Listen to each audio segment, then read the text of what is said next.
Cheating doesn't start in the bedroom. It starts somewhere much more subtle, where she feels alive and you're no longer truly there.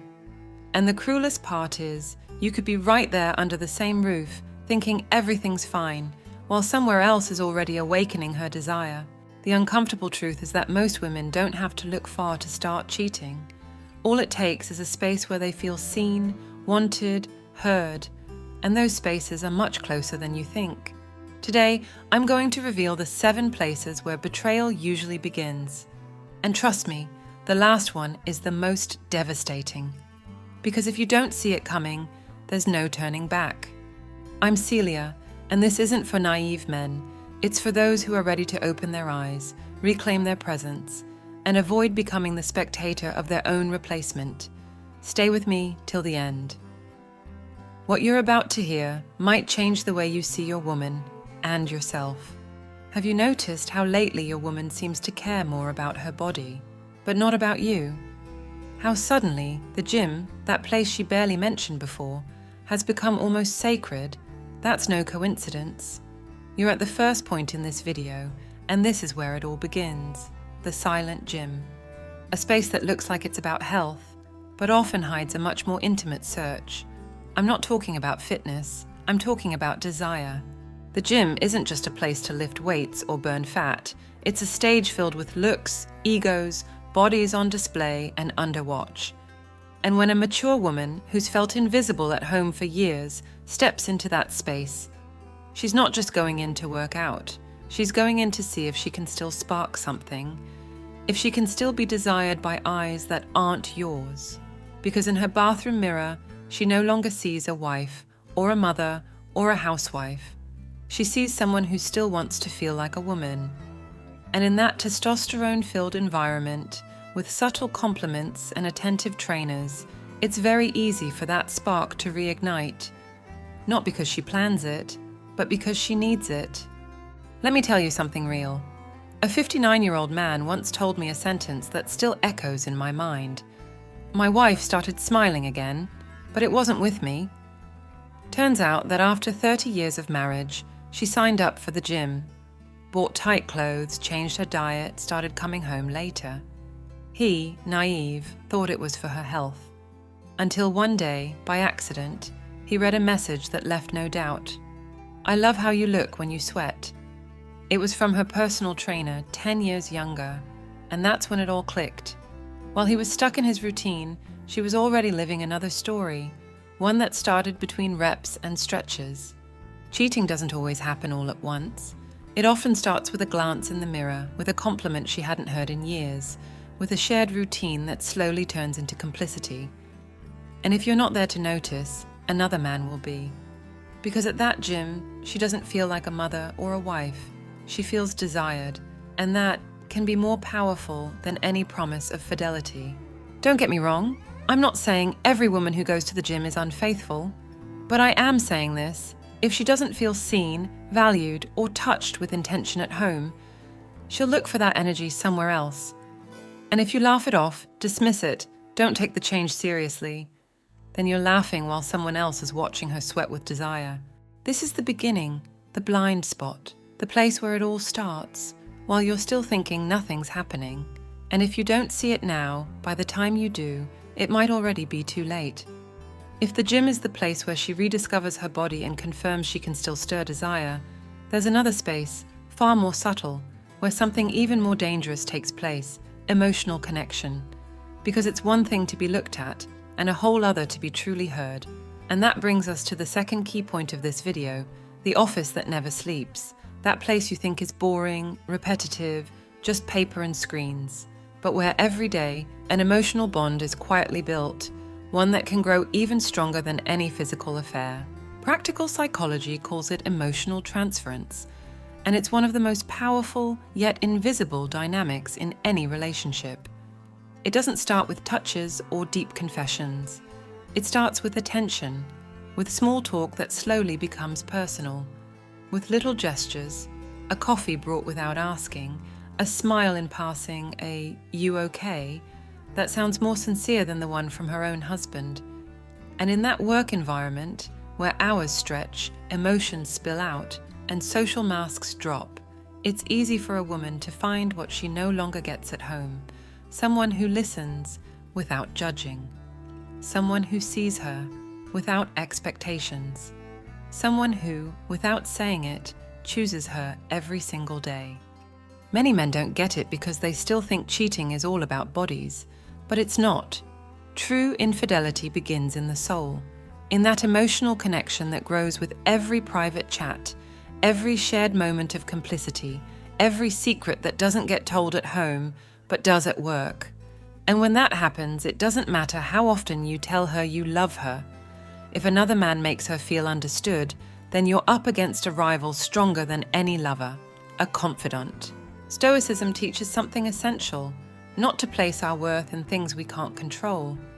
But many men, without realizing it, have stopped nurturing emotional connection at home. They focus on working, providing, solving. And while they do all that, their woman starts to feel empty, not of things, but of meaning, of purpose.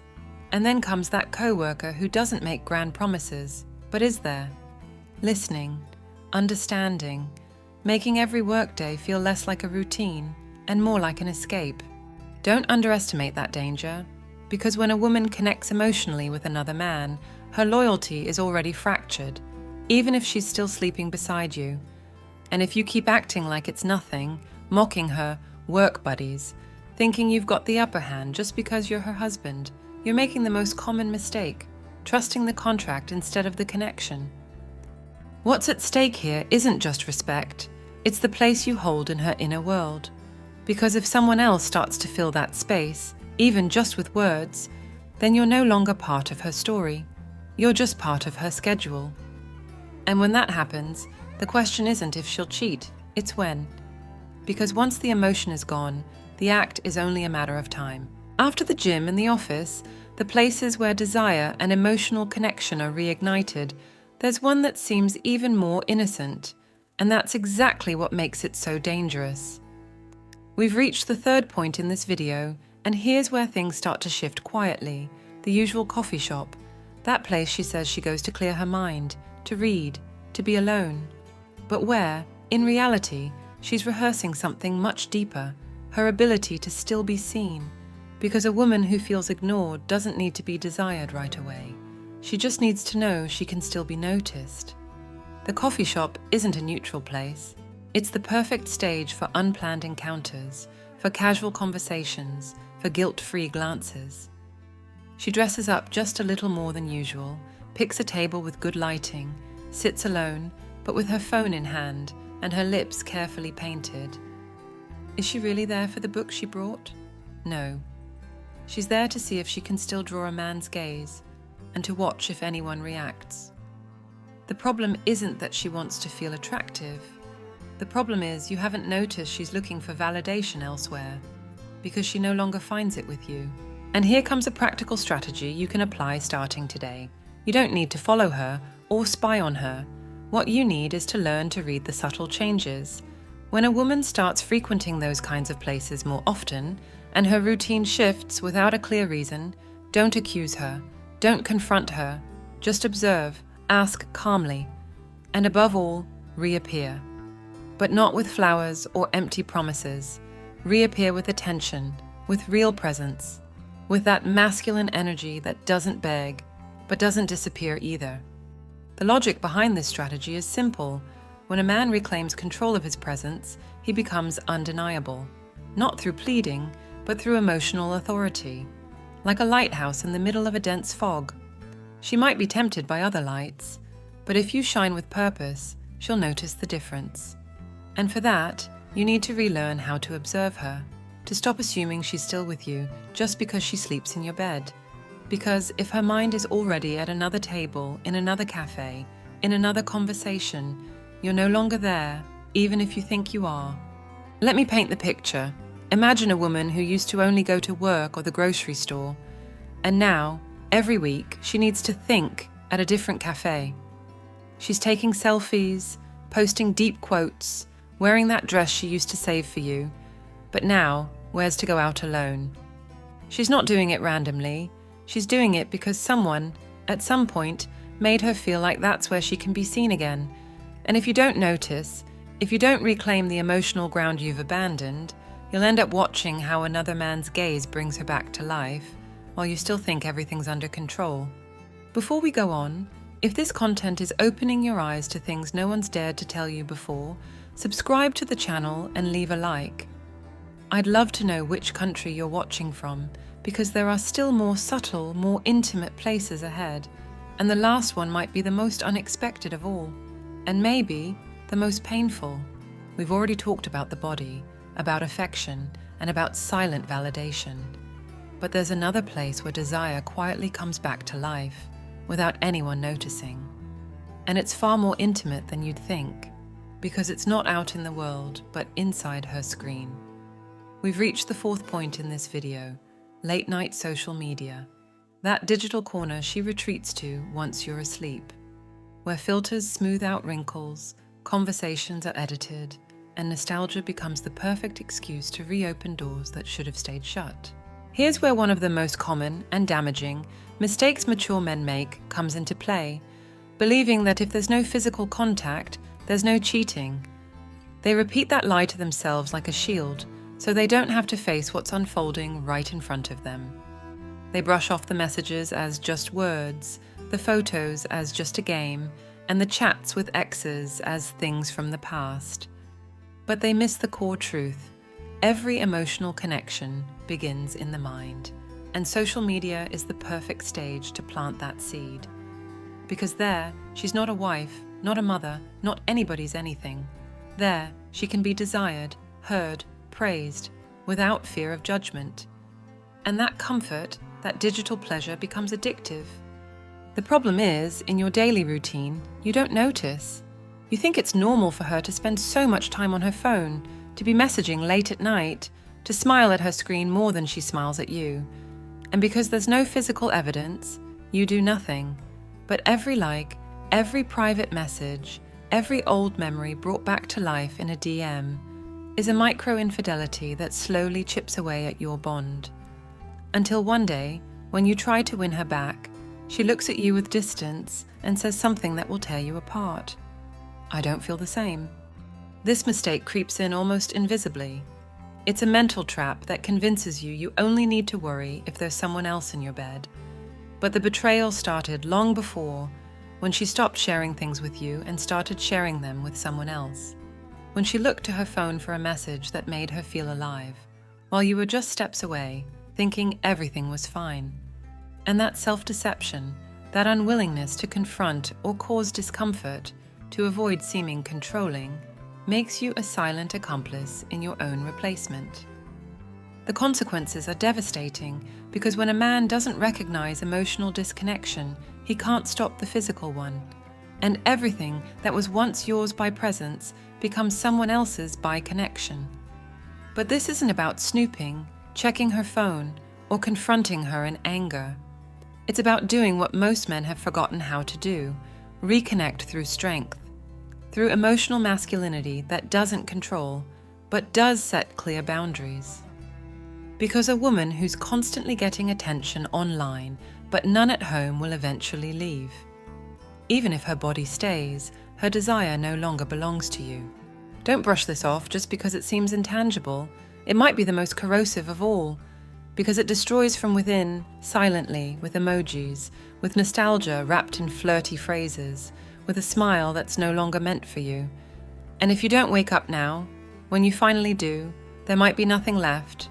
No words, no connection, no respect. Just a woman who became addicted to feeling wanted, in a place where you don't even exist. We've reached the fifth point in this video, and now we're stepping into a space where infidelity is no longer just a possibility. It's a disguised dynamic. This is about when she gets jealous without any right to be. Sounds absurd maybe, but many married women show jealousy toward other men as if they belong to them, even when they're not willing to give up anything for them. They want it all, without letting go of anything. They want you, but only when you're available. When you laugh with someone else, when you feel free, when you're not paying attention, they get upset. And that upset doesn't come from love, it comes from ego, from the need to have emotional control over a man who isn't even theirs. This kind of relationship is toxic. It doesn't start with betrayal, it starts with a trap. She becomes the center of your validation. Her moods, her reactions, her approval start dictating your day. And without realizing it, you begin to live to please her. Not because she's your partner, but because she's got you emotionally hooked. You're not with her, but you're no longer free.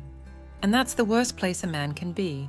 Stuck in a relationship that doesn't exist, but one that drains all your desire, your energy, your self-respect.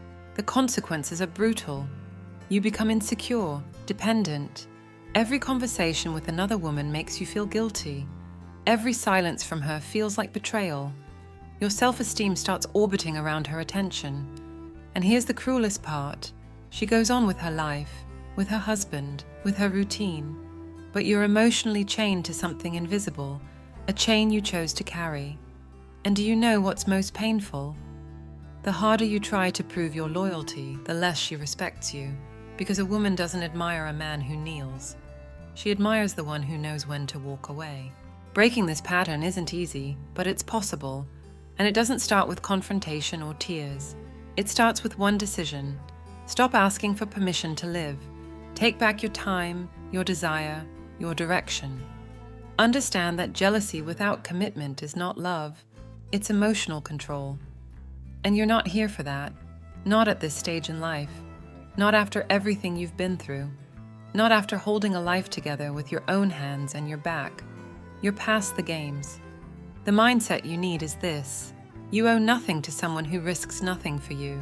And if she wants to control someone, let her control her husband. You're not available to be used as her emotional mirror, because every time you give in to that jealousy disguised as concern, you lose a piece of your power. And when a man loses his power, he stops being desirable. He stops being respected. He stops being himself. So don't wait for her to change. Change yourself. Not out of spite, not out of pride, but out of dignity. Because if you keep walking that path, all you'll find is more frustration, more emptiness, more pain. And you weren't made to be someone's backup plan. You were made to be a whole man with direction, with character, with a life that isn't up for negotiation, not for a glance, not for a message that leads nowhere. After allowing jealousy without commitment, after giving your time, your attention, even your self-worth to a woman who's not even yours, the next step is no longer emotional. It's logistical, planned. We've reached the 6th point in this video, and this is when she starts finding excuses to be alone with you. This is where she stops playing with desire and starts setting the stage. It's no longer about glances or conversations. It's about proximity, tension, time spent together with no witnesses. Because what she can't experience at home, she looks for elsewhere. And if you're there, available, vulnerable, thinking this is all coincidence, then you're already part of her game. Picture this. You're at a social gathering. There's laughter, music, people around. She looks at you a little too long. She comes closer with any excuse. Want to help me grab some ice? Will you walk me to my car? Can we talk alone for a sec? Her voice is soft, her tone steady, her body closer than it's ever been.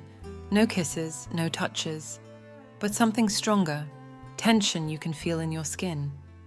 An expectation that ignites your nerves, a silence louder than any word. And you don't know whether to lean in or pull back, because part of you feels desired in a way you haven't felt in years. But another part knows you're crossing a threshold and nothing will be the same. Here's the truth. A married woman who wants to be alone with you isn't looking for advice. She's chasing adrenaline, that emotional high that makes her feel alive, wanted, powerful. And if you don't get that, if you lunge like a hungry teenager, you'll lose her before you ever touch her. Because she's not looking for clumsy. She's testing your self-control, your ability to hold the tension without breaking it, your skill to make her pulse race without laying a hand on her. Now imagine you give in. You cross that line, you kiss her, she gives in, and the next day, everything changes. She stops responding the same way, stops looking for you, because what she wanted wasn't the act itself, it was the power. She wanted to feel chosen, to prove she could still break the rules, and you were just the confirmation, not the prize, not the chosen one, just the mirror. And when you stop reflecting that image back to her, she vanishes. That's why this point isn't just about being alert. It's about having a clear mindset, firm, masculine, knowing that your time, your presence, your energy aren't free, that you're not available to any woman with an emotional void, that you don't move with temptation, but with intention, because the man who controls the tension controls the scene, and the one who gets swept up in it ends up as nothing more than a memory, just another one. So the next time a married woman tries to get you alone, don't just think about what could happen. Think about what it's going to cost you if you're not clear. Because the most expensive mistake isn't the fall. It's the time you'll spend fixing what you should have never allowed. After that moment alone, when silence between you says more than any words could, there's only one step left. And if you've made it this far, if you missed the earlier signs, if you gave in without clarity, this is the point where there's no more room for doubt. We've arrived at the 7th point in this video. Your own home, yes, the place where you think you're in control, where you sleep soundly, where you assume nothing could possibly go wrong, is often the final stage where infidelity begins. And not because she planned it that way, but because you're no longer there. You're physically present, but emotionally, you've been gone for a long time. Your home, that space that once belonged to both of you, is now just routine. Silence, distractions, exhaustion. She moves from one task to the next, and you from one screen to another. And between the two of you, nothing. No more surprise touches, no more unexpected words, just duties, roles, obligations. And in that emptiness, you don't need someone knocking at the door for infidelity to walk in, because often it's already there, in her mind, in her desires, in the silent messages she sends, in her need to escape, even if she hasn't physically left yet. And you go on acting like everything's fine, like marriage is some kind of unbreakable contract, like your role as provider grants you immunity. But the truth is this: when a woman no longer feels desired in her own home, she doesn't need excuses to seek it elsewhere. She just needs an opportunity. And if you haven't noticed her drifting, it's because you stopped really seeing her a long time ago. This isn't about blaming yourself, it's about waking up. Because if there's one thing that can still be fixed, it's this. But not with flowers or empty apologies or words that carry no weight.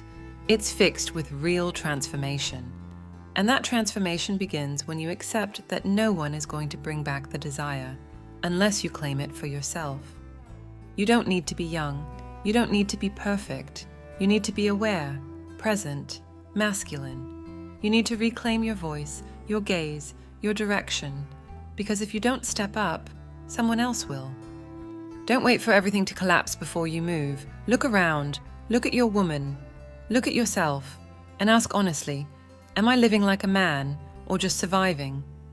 Because infidelity isn't the start of the problem. It's the symptom of a truth you refuse to see in time. And if after everything you've heard, you still believe the danger is out there, you're wrong. The real danger is inside your own home, in believing nothing's happening when you've already lost everything. If you've made it this far, it's not by accident. It's because something inside you is no longer willing to live asleep. Because you had the courage, and not everyone does, to listen to what no one else dares to say, all the way to the end. And now, in front of you, there's a decision. Not for tomorrow. Not for when things get better. It's now. Because if you keep ignoring what you've just seen, it will only pull you deeper into frustration, dependence, and invisibility. You weren't made for that. You're here to take back what you've let slip, your desire, your direction, your power. No one's going to hand it back to you unless you claim it. This video isn't a comforting pep talk, it's a mirror. One that might make you uncomfortable, but also wakes you up. And if you've watched it through to the end, then you're already part of a rare group. A group that refuses to stay numb, that dares to see. And that's why I want to know where you're watching from. Drop a comment with your country, and one short, clear, direct phrase, I act with wisdom. Because that phrase isn't just a statement, it's a step, a break from willful blindness, a choice. I'm Celia, and this is House of Wisdom, a channel for men who refuse to grow old, dimmed, or manipulated. Men who want to reclaim respect in their homes and in their souls. You won't find sugar-coated phrases or excuses here. What you will find is what you need: clarity, presence, courage. If that resonates with you, subscribe now. Join this community of men who have chosen to live awake, because maybe what you learn today is exactly what another man needs to hear tomorrow. Share it. And don't leave just yet. The conversation isn't over. 2 videos will pop up on your screen. One will make you uncomfortable. The other will confront you. Choose the one that hurts more, because right there, that's where real change begins.